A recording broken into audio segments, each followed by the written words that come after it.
Nze Lukwago Swali. Leero wembadde nsoma ku mawulire.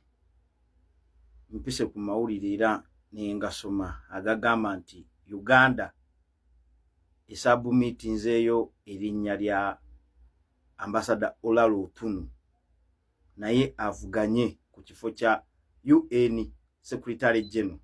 Okay? Next UN Secretary General ajja kuba taking over nga lumu January 2027 ngadda mu kifo kya Antonio Guterres abadde mu second term ye ekoma nga 31 December 2026. Okay? So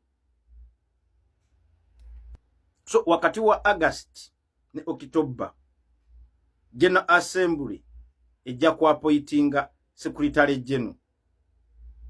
Okay, era Security Council ejja kurecommendinga erinnya lyoyo candidate anaaba akkirizibwa bonna era General Assembly eri approving by simple majority.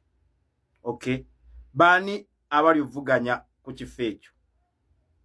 Kuliko Ambassador Olara Otunnu, Uganda African Group, yaliko former UN Under Secretary General for Children in Armed Conflict, former Uganda Foreign Minister, nominated by Uganda on 25th July 2026 at the 75 years of age, is the oldest.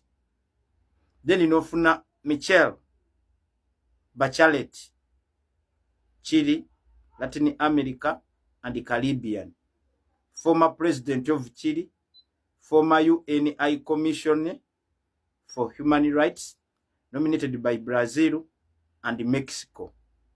Okay, Oina Maria Fernanda Espinosa, Ecuador, Latin America and the Caribbean, former president of UN General Assembly, former foreign minister of Ecuador, nominated by Antigua and Barbuda.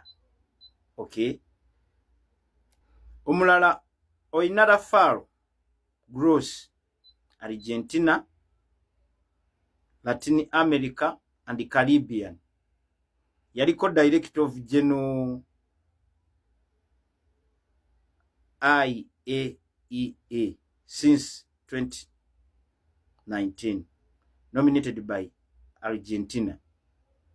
Nobeera ne Rebecca Grispan, Costa Rica, Latin America and the Caribbean. Yaliko Secretary General of UNCTAD, former Vice President of Costa Rica, nominated by Costa Rica. Okay. Nobeera ne Caroline Rodriguez Bikent, Guyana, Latin America and Caribbean. Yaliko permanent representative of Guyana to UN, former foreign minister, nominated by Guyana. Okay.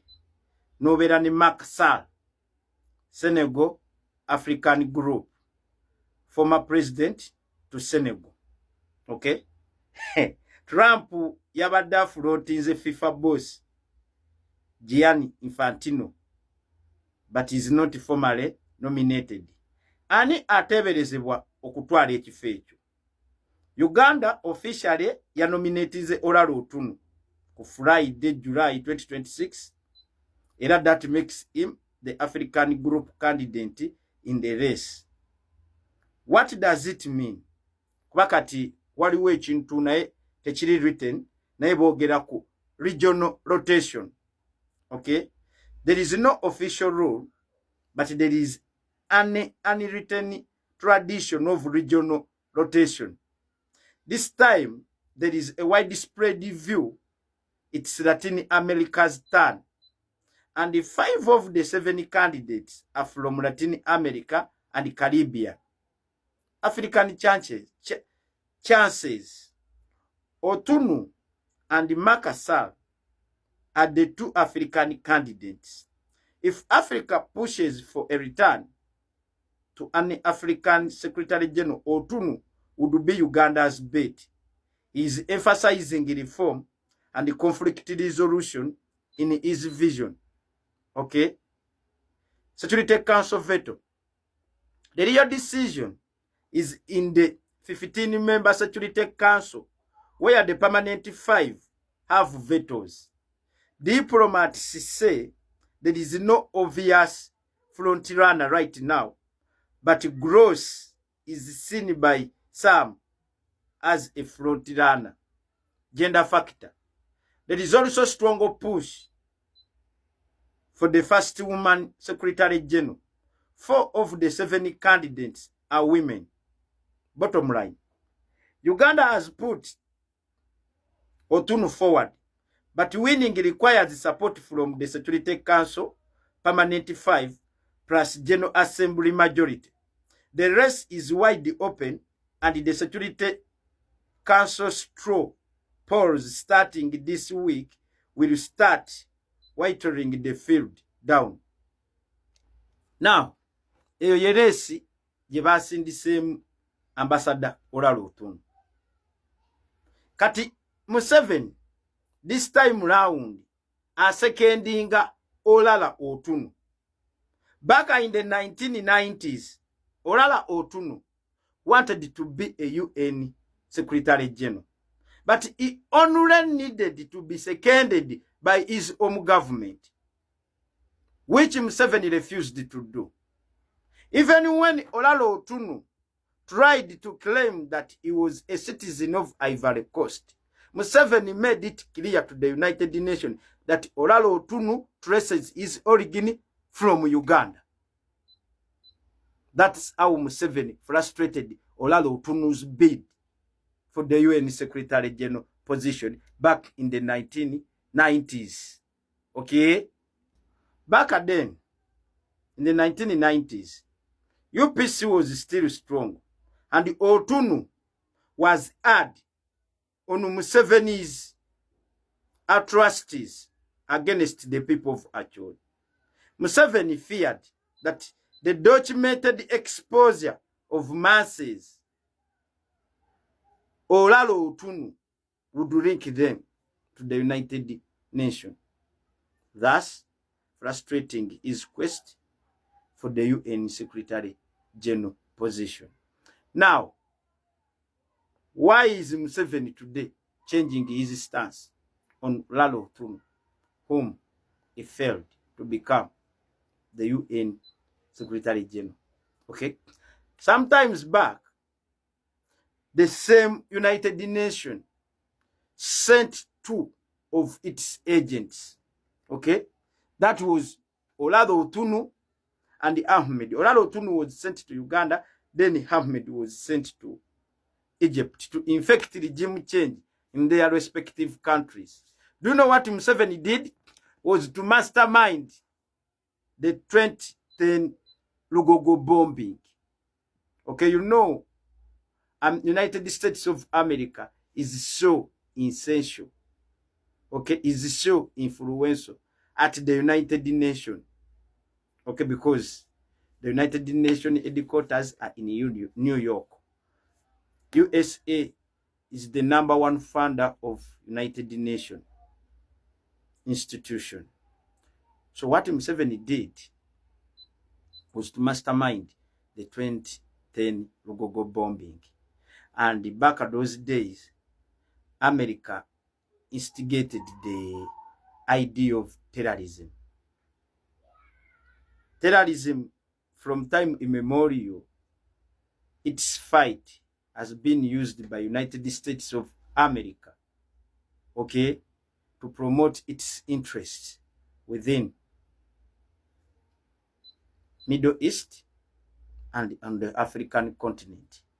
Back those days of the collapse of Soviet Union, okay, America's attempts actually to dominate and influence global politics, it came up with the idea of terrorism. So, whoever expressed his willingness to fight terrorism automatically became an ally of the United States of America. So many African dictators hijacked and exploited the fight against terrorism, okay, as their tool to consolidate themselves within power. That's why when United Nations sent Ambassador Olara Otunnu to effect regime change, from 7 to frustrate that move, he had to orchestrate the 2010 Logogo bombing, where he claimed to the United States of America that your ally in the fight against terrorism had been attacked by Al-Shabaab terrorists from Somalia. And then USA used its influential position at the UN to halt any attempt to effect regime change in Uganda. Okay, that's why in the 2011 polls, which Olara Otunnu participated in as a candidate, never even voted for himself after being frustrated by his bosses. Olara Otunnu, he never voted even himself because he had been frustrated. Museveni cooked up charges against him because even I recall pretty very well, Olara Otunnu made a statement that Museveni committed atrocities to people of northern Uganda. And Museveni used that statement from Olara Otunnu to align him before courts of law that he was promoting its speech and division within Uganda. So back those days, Olara Otunnu actually even called it off in the politics of Uganda, went back to his village. I only saw him back when he was actually going to attend those ceremonies that normally take place at Namugongo Shrine every 3rd of June. Okay, so today Museveni, who has been at loggerheads with Olara Otunnu, is claiming to be now seconding him to become the UN Secretary General. Okay, at a time, the spokesperson of the United Nations Secretary General, Antonio Guterres, made a statement that UN is following pretty very well Museveni's atrocities against Ugandans. So Museveni needs someone whom he can compromise pretty very well to neutralize, because UN is the graveyard of regime change. After getting support of all those countries with what? Veto rights. But you know pretty very well, United States of America can break international law.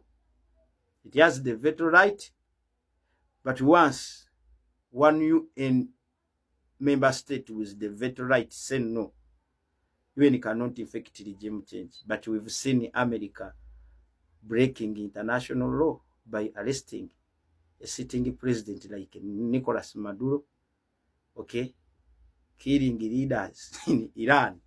So once an hegemony is challenged, okay, war happens then to showcase its military might. That's what America is doing in Venezuela, Cuba, Iran, and elsewhere. So Museveni thinks to cool down the political tempers His Excellency Robert Kyagulanyi is igniting within the international community, he has to compromise Olara Otunnu. Olara Otunnu, I'm so sorry for you. You should remember that day where you even tried to call yourself an Ivorian citizen, a citizen of Ivory Coast, for you to be the UN Secretary General, and Museveni never seconded you, but instead seconded Winnie Byanyuma, the wife of his opponent, his so-called opponent by then, Kizza Besigye. And I myself, I asked Kizza Besigye, why Museveni denied Olara Otunnu an opportunity to become UN Secretary General, but instead seconded Besigye's wife, Winnie Byanyuma, to get such a UN job, Oxfam, UNAMID. Then Besigye told me he doesn't know why Museveni keeps on seconding his wife for such international jobs, but denying other citizens like Olara Otunnu such international jobs. So Museveni's junta regime is grappling with the image problem it has, okay, manifested within the deliberate state-inspired killings, abductions, political persecution, torturing of innocent citizens, critiques of the regime, okay, attacks on one of opposition key players' family members, the wife of His Excellency Robert Kyagulanyi. So, bottom line, Museveni intends to take Olara Otunnu to the United Nations, actually to calm down the international pressure being mounted onto this junta regime, ignited by His Excellency Robert Kyagulanyi, who understood the fact that Museveni's overstay in power has been anchored on his capacity to maneuver within international politics by playing a mercenary role on behalf of those international key players like United States of America, United Kingdom, European Union, United Nations, actually by sending mercenary soldiers to Somalia, Central African Republic, Mozambique, Equatorial Guinea, Democratic Republic of Congo. And today, one of the lobbyists, Michael Flynn, is doing his level best to see to it that Museveni sends his mercenary soldiers to Gaza. But we Ugandans, we have to do whatever at our level best to let the world know that UPDF is not a professional army. It's a mercenary group Museveni has been using actually to suit selfish interest of those international key players. But on those foreign missions where Museveni has been playing mercenary role, we've got Human Rights Watch report detailing the atrocities Museveni's mercenary soldiers have committed to whichever country his mercenary soldiers have been deployed. I'm Mr. LukwagoSwalih.